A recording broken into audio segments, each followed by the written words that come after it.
And we are excited to hear from our Power Department Manager, Brian.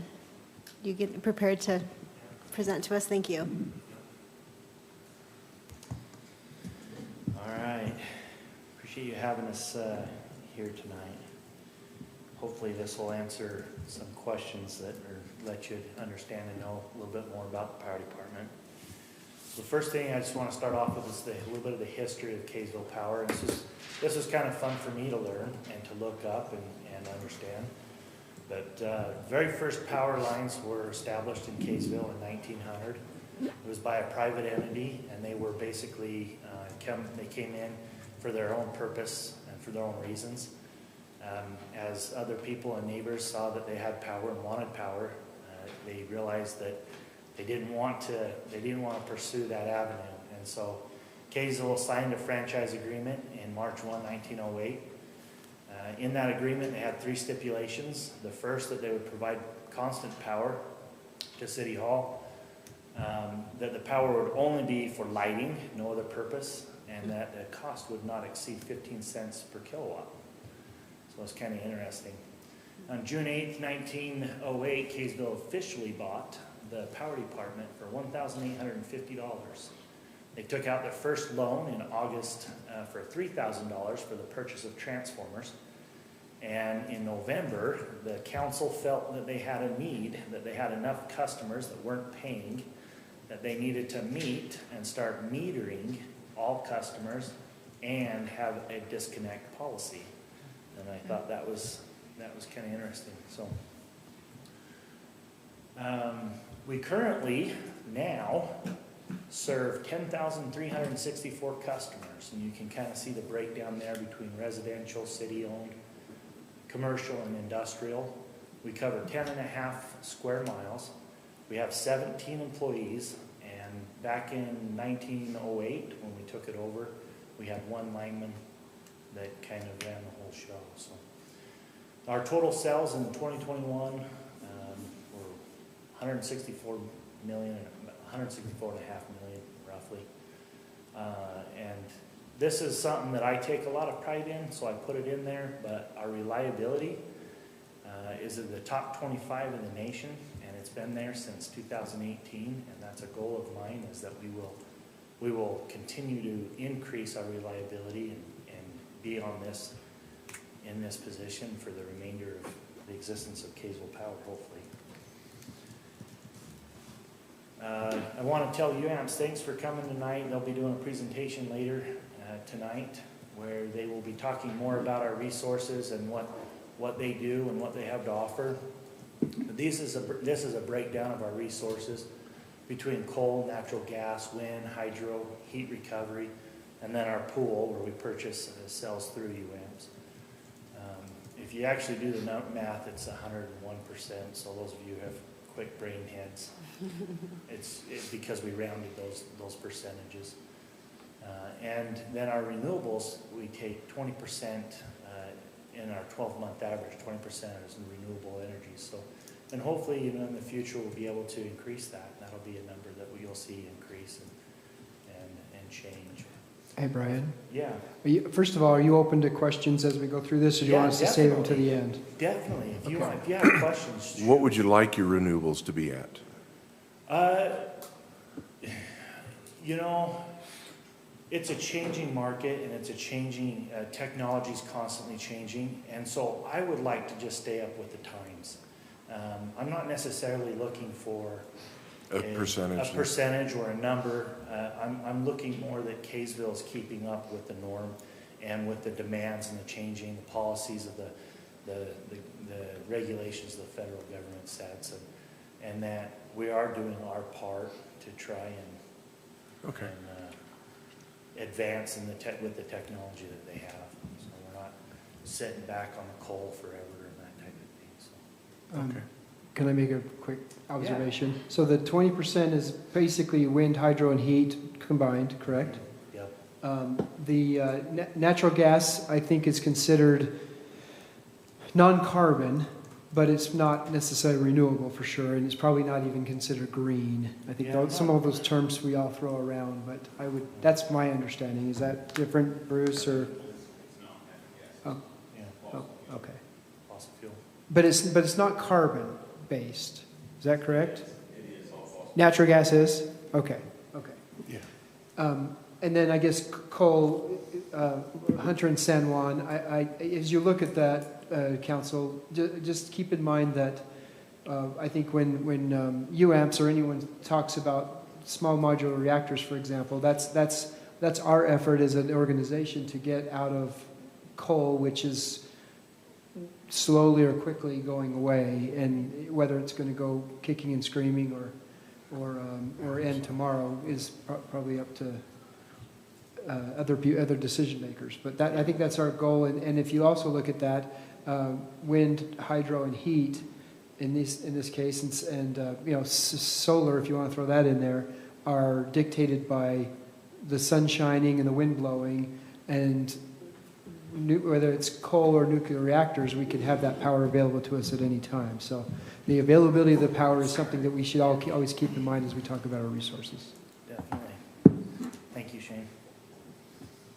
Any other questions before we move past resources? Okay. This is a breakdown of the 3 different categories of the smart energy programs that Kaysville has to offer through UAMPS. We have the home energy savings program, and I just kind of broke it down from greatest refund or down to the least greatest rebate that they offer. So the 3 categories that we actually offer here in Kaysville: home energy savings program, the cool cash program, and then the see you later refrigerator recycle program, where they can collect if they get rid of the old appliance that's using all the energy and effort to run. So do you have any questions on this one? I was going to break down every single. I have a question. Rebate. Yeah. How do people access it? Do they just call the power department and ask you about it? So if we've actually had a couple that have contacted me, and I forward them on to Bruce, and Bruce will set them up with the paperwork and the application that they have, or that they will need to fill out and submit, and then they'll be rebated for it. Okay. Just one, I can't get past this 1906 thing that said not to exceed 15 cents a kilowatt. Aren't we paying only 9 cents a kilowatt right now? Yep. That's the first thing I've ever heard of. Crazy, huh? It's 120 years later. Yeah. I went back and reread that a couple times and thought, wow, we are significantly below Okay. that now. So. I just wanted to see if I was. Was it just very expensive just because it was so new and rare? And Yeah, I'm assuming so. That was weird. It didn't really have a lot to say on it. All it was the regulations that they had to sign in order to have power at that time, and that was one of them that they wouldn't exceed 15 cents a kilowatt. Current's right about 9 right now. Isn't Yeah, it? yep, 8.7 for That the is first interesting. 1,000 kilowatt or so. Right. Wow. Sorry, we don't, I just wonder what we should do differently as far as, I don't think there's one person in our community that knows about this. I was going to say, I did not, I for didn't sure. either. So, I mean, yeah, and then maybe there's a few, but what could we, I mean, besides just Facebook or? I didn't what even can know. we do Sure, to- I know Bruce has put it out in Guarantee a my wife newsletter would've got before, 20 and bucks. he's kind of advertised it, but I don't know if there's a better means. There's access on our website to this information, but people don't necessarily know where to They go don't know to find look it for or it. think about it, so. I wonder too, I guess when I saw this slide, I wondered about, I think we're going to ask the council to help us a lot in rolling out our our app that we're going Yeah. to have where people can see what their real-time usage is. And so maybe it's a good time to try and get all of that stuff, really promote our power department, really promote these programs, and then that app's going to help, I think, people hopefully save money or make better decisions with their usage. Definitely. No, I think with that app we'll be rolling out, this is a perfect opportunity to re-advertise and inform people of what we have to offer. I agree. Current projects that we are either just barely finished or currently working on, the DATC rebuild on Main Street. We completely restructured the pole over there, set some new equipment that feeds up the loop up around DATC. Due to a shortage of terminations, elbows and T-bodies, we're not able to continue that project until we're able to get them in. But we're hoping to be able to resolve all of the burnups and issues that we're seeing, where DATC is such a large customer of Kaysville's. They're one in our top 5 of power usage, and so there's a lot of issues and concerns there that need to be addressed that were brought to our attention this year. The 3 main subdivisions that we have currently going in Kaysville are Westgate, Talbot, and Orchard Ridge. They're active right now. We're laying conduit in all 3 of those subdivisions currently. We did luckily, thankfully, we did get transformers, so we shouldn't be held up on that anymore. We are still working up on 89 with some of the Rocky Mountain Power homes, getting the infrastructure in to transfer those residents over officially to Kaysville Power that we acquired through the annexation process. And then we are continuing to maintain and rebuild the infrastructure. We have a lot of open drops. Those of you who don't know what open drops are, it's the secondary lines where you see 3 separate lines that are 6-8 inches apart right in a row. And the middle one's a neutral, and the top one and bottom one are secondary feeders. So they both carry 120 volts. And so the insulations are old, the copper's milled, and they're causing all kinds of issues, squirrels, other things that get up there. So we're working on trying to eliminate some of the open drops, especially up in the King Clarion area. And then any low voltage concerns with long, lengthy lines. Yeah. Where would you say most of the open drops are located? Probably King Clarion. We've eliminated most, this area right here, kind of in the just west of Main Street here to the freeway. We've eliminated almost all of them. We've rebuilt almost all of that and brought in new lines. So there's not a whole lot left in this area. Same with the east side, just south of 200 North. We've eliminated most everything there as well. But up in King Clarion, down in the Goalies, it's just a lot. It's a lot of work to be taking equipment and wire and everything, restringing down in those Goalies and in those backyards and stuff. So What's the maintenance plan to fix those or in that area? Do you have, right now, we're hoping to start setting poles in the Goalies and that will sit above the current poles. And then once we can restring new primary line, we will bring in and redo all of the secondary alongside of it and all the services as well. So oh, good. Okay. So there's a plan in place. yeah, we're currently working with a couple different avenues to try and figure out what would be best. We're talking with Bountiful, Logan City, a couple of these other cities that have some of the same infrastructure in the Goalies and in backyards that have addressed these issues already, and we're trying to determine what the best effective and efficient route is. Okay. So, Thanks. yeah, it's something that we're currently looking into. And we are doing what we can already. We actively are rebuilding some of it currently. Good. So, and then when we had this last major outage, when I say last major, like half the town was out. Rocky Mountain Power had one of their switches that feeds our east and west substation by the train tracks over there. Rocky Mountain Power had a main feeder switch that was feeding both those subs burn up, and we had to do a whole bunch of switching. It was 3:30 in the afternoon. Everyone's getting off work, street lights were out, and it was chaos. And we couldn't get from one place to the other. We had a big bucket truck. We couldn't get to our switches that were up on the lines.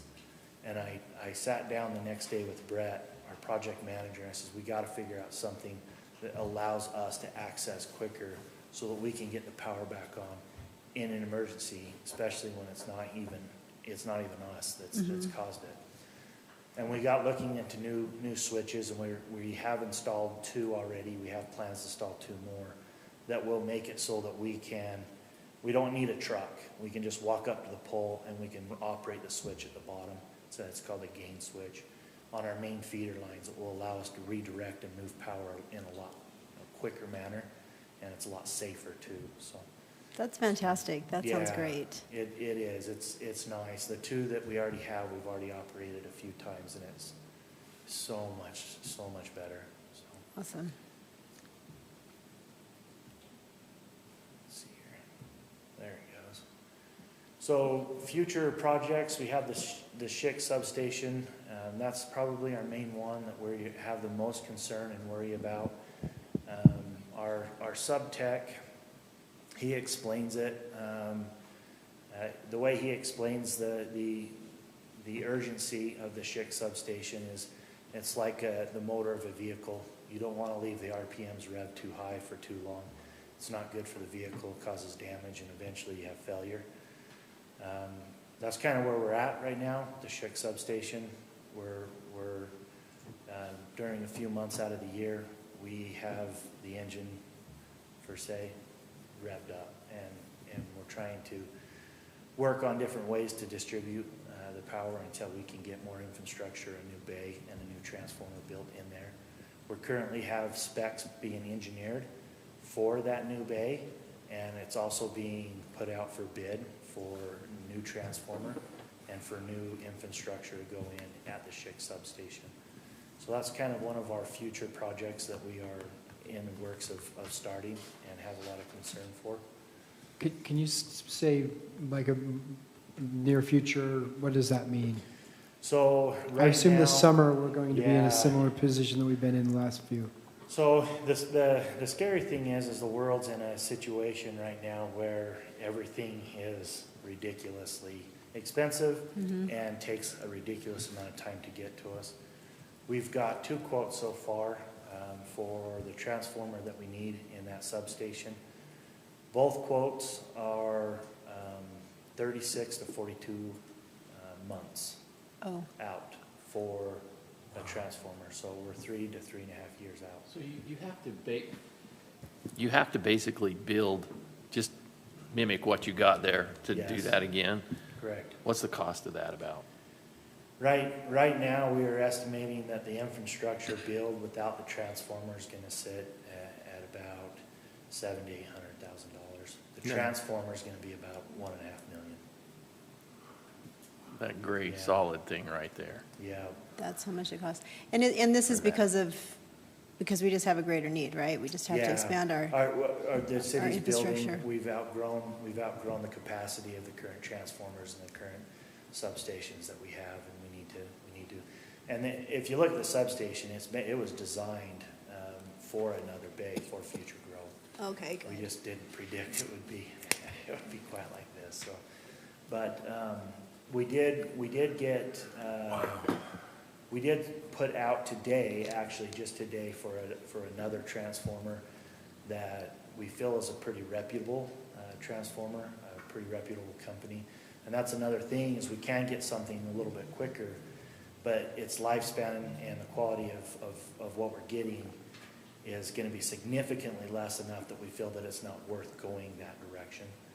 Okay. But today we did get word that there's one that's about 16 months, a company out of Korea that builds transformers, and they feel like they can get one to us in 16 months. And from our research and from what we've heard and been told about them so far, we feel that they're comparable quality to the others. So, but we're gonna look into that some more. It's not something that we're gonna take real lightly and run down that road, so.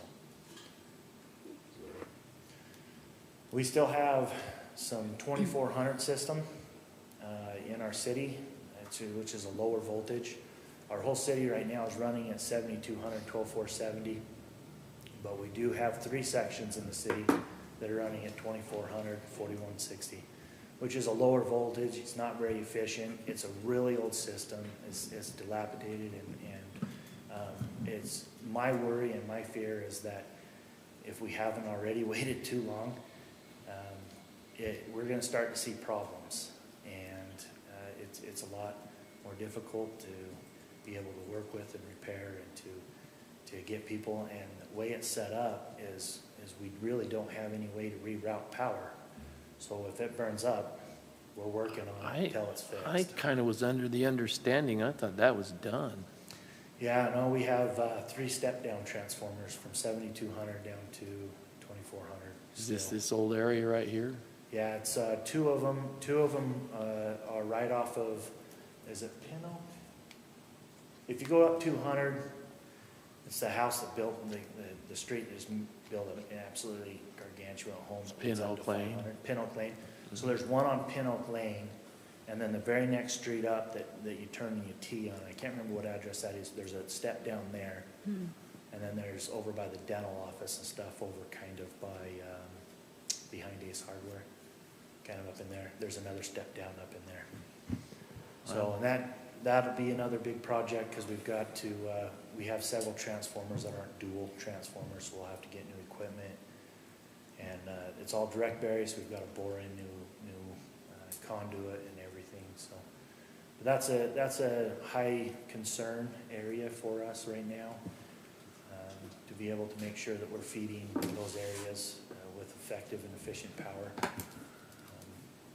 And it's not helping our power factor right now, so it's kind of most everybody, all the cities have gotten rid of it, all of their 2,400, and unfortunately, we still have some, so.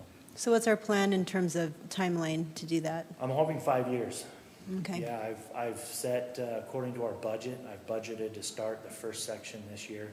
Hopefully, we'll have everything bored in and replaced within this budget year for the first section. And then I'll do the second section, then third section.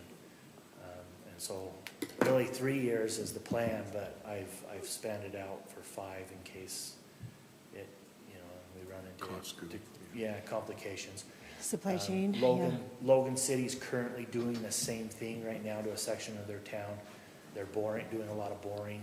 We set up a field day for me and our project manager to go up and see what they've learned, see what they're doing, what's the most effective way to do it, and find out, pick their brains, and so we're not making the same mistakes they've already made, but we can hopefully hit the ground running, so. Good, okay. Yeah. And then, due to our long-range study that was performed by ECI a few years ago, we found out that there's 3 different sections of line, and they're not huge sections of line, but they're sections of our power lines on our main feeders that are way undersized.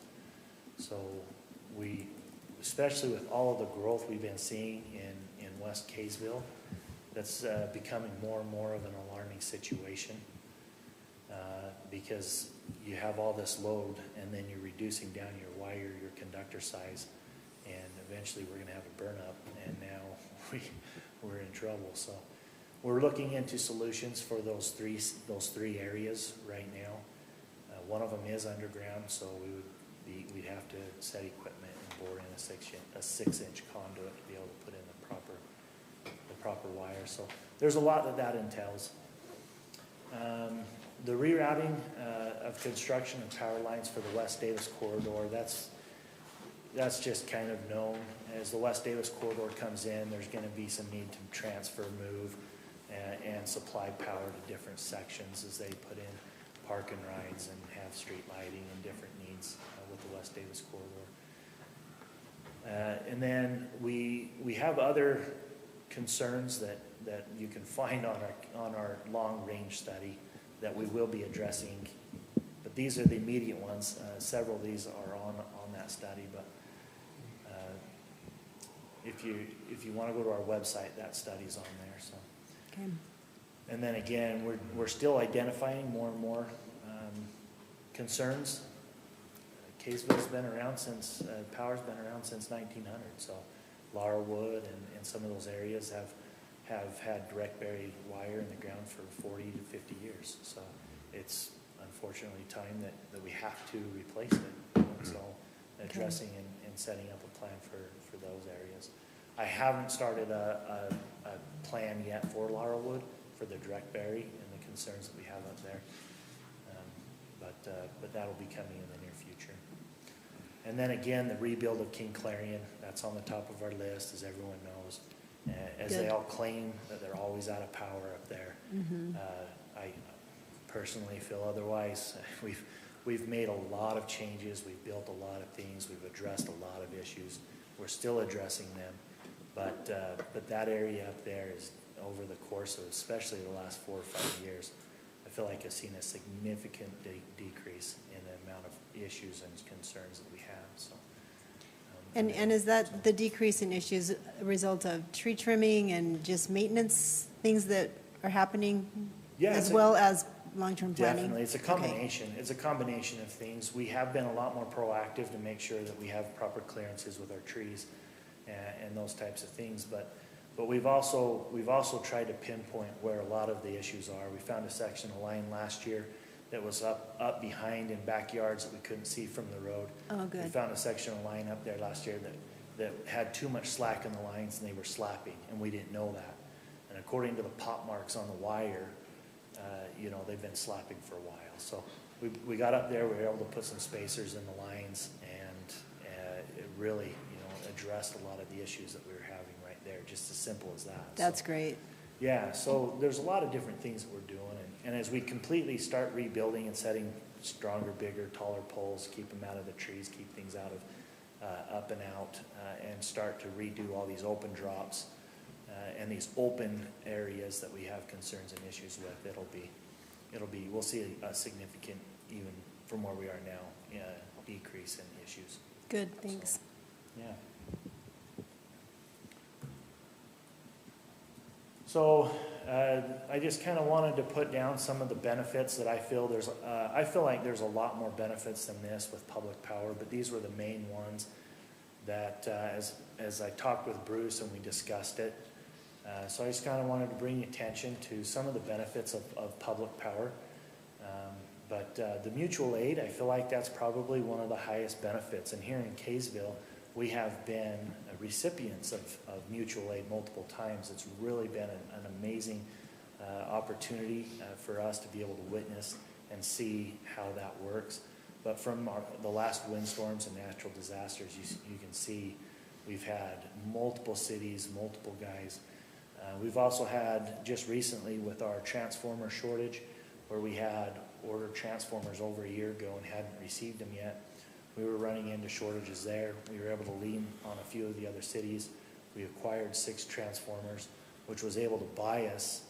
I know that doesn't sound like a lot, but that 6 transformers was enough that was able to buy us the time that we needed to get us through the 3 or 4 months that we were running in trouble until ours arrived. So we've had fuses in our substations blow where we didn't have the proper fuse replacements due to the age, and so we were able to call around, find a few of the cities that had the correct ones, and we've supplied the same mutual aid to others. And so I feel like that's one of the better benefits that we run into. Another one is the APPA program, the American Public Power Association, which you can see offers quite a few things for our employees and for us as an organization. With safety regulations, it's the safety manual that we work out of and that we abide by and follow. They offer education and training, disaster planning and response. They also offer the ability for supplier's guide if we have or need things. They can assist and help with that. And then the RP3, a lot of people don't, I'm actually still learning about what RP3 is. I'm still trying to figure it out. But if you get on UAMP's website, it kind of breaks it down a little bit more for you. But they basically will it's a program that Kaysville Power has opted into, and we are held to a certain standard of safety, reliability, workforce development, and system improvements. And if we meet those standards, it helps us with a lot of different things, but bonds, our credibility, our stability as a department. It makes things a lot easier and more effective to be able to move forward and utilize options, especially financially as a department. So, and then we also have in-house street light system. If we weren't a public utility, we would have to pay somebody for all the street lights in the whole city. But where we are our own public power, we have our own street lighting system, and we're able to maintain and do that in-house at a very minimal cost. And then local involvement, which I also feel like is huge. I hope that in my duration here in Kaysville, local involvement is something that I'm able to entertain more and more and be able to listen to and hear the concerns of the residents and the customers to who we serve, and that we'll be able to mitigate issues and concerns that they have. So. Brian, can I throw one Yeah, more out there? Definitely. During this last windstorm, I think it was September of 2020, if you remember, there were communities out for days and days and days, and I think generally Rocky Mountain Power does a really, really good job, but they're so spread out and so big, and they're such a huge organization. I think we really benefited from being concise, and I'm sure there's some benefits of being an organization that large, but how wonderful was it that we got in? I think most of us were on within 24 hours, and that affected everybody along the Wasatch Front. So It's true. we got all hands on deck, and we only have 17 employees, but every one of them was working around the clock, and we got our residents up really, really quickly during that really big windstorm. Yeah. Thank you. True. Yeah, we definitely take a lot of, us personal linemen, we take a lot of pride in where we're at and where we feel like our city is. And sometimes we have to take a few steps back and understand that we can't take things too personal, because this is, we love the power industry, and we love what we do. And when people aren't happy with what we do, it hurts. But to same as what Shane said, you know, as a public power, there's a huge benefit there. We're able to combine our forces and be able to perform and have an outcome that's better than the public utilities or private utilities. Sorry. And that's all I have, unless you have any more questions for me. I do. Yeah. I would really like a presentation, and Shane, you might have to get this put together. I always felt like with Kaysville City owning their own power company, that was a huge benefit.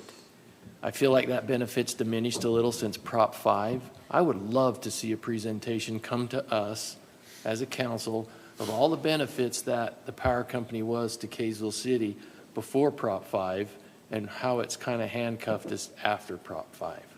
I think it'd be really interesting to have that brought to the council, because I feel like Kaysville City's a corporation. The power company is just one part of it. It's like if you're owning a business and there's one part of your business that's doing much better than the other, you take that part and invest in your company, and you're able to do things, and in the end result, it's a cost less and a cost savings to the owners or whatever. I feel like Prop 5 has handcuffed us with doing some pretty, well, and that's what I don't, what are those things? Well, I feel like there was a lot of things that they did with that money. I think possibly part of the Smiths property was purchased with power funds. And what did that do? That ended up getting a Smiths down there, and we see a huge tax benefit to that every year. I really like something like that. I think we can certainly do that. And I think maybe comparing ourselves to other communities who are in a different position than we are, that don't have a Prop 5, and what kind of opportunities are they being able to take advantage of that we're not. So I'm sure we can do that. Definitely. So watch out, we're coming after your money. Yeah, Brian, Brian may not want to put that, Mike, he may not want to put that together, but I will. Yeah. Thank you so much. Like, your text in the middle of the night giving us updates on power outages and what you're doing to fix them. Really, we appreciate we appreciate what you're doing and your we team. appreciate not getting those. And yes, and you don't. I don't really okay. John would wanna love to wake be up and woken up, see but him? Yeah. it's fantastic. You're My so phone's not responsive, here and you've like got that such anyway, great so. people that work for you, Bruce, and everyone else that's out there. So Well, thank you. we appreciate everything that you do. And sorry, one more thing, maybe. You all know this, that Brian's brand new, and are you 5 months in, maybe? Yeah. About 5. Okay, so just recognize that. Right. He's doing a great job. Yes, We're really excited to have absolutely. him and appreciate his leadership. And I think this kind of planning is really what we're really looking forward to having really nailed down here with Brian and at the helm. So we appreciate that. Awesome. Absolutely. Thank you. Thank you. Okay, we will adjourn now until city council starts at 7 o'clock. So we'll open our Q&A. I have tacos, like a taco. Did you, bad service. Why would you ever, Go to, Taco time is so busy. why would you ever go around? yeah, I mean, because it was crazy. I was in the taco time zone. It was back all I mean, this body should look like. Oh, was it really? drive up Oh, all the you're way to kidding, really? Oh, I didn't know it was that bad. That's pretty funny. Did you? because what's a taco? The first one was 3 of it. So Kaysville. Okay. That's my favorite. That's what we love about it. I just did the apple, but I need to integrate it into that thing I was telling you about. I do their,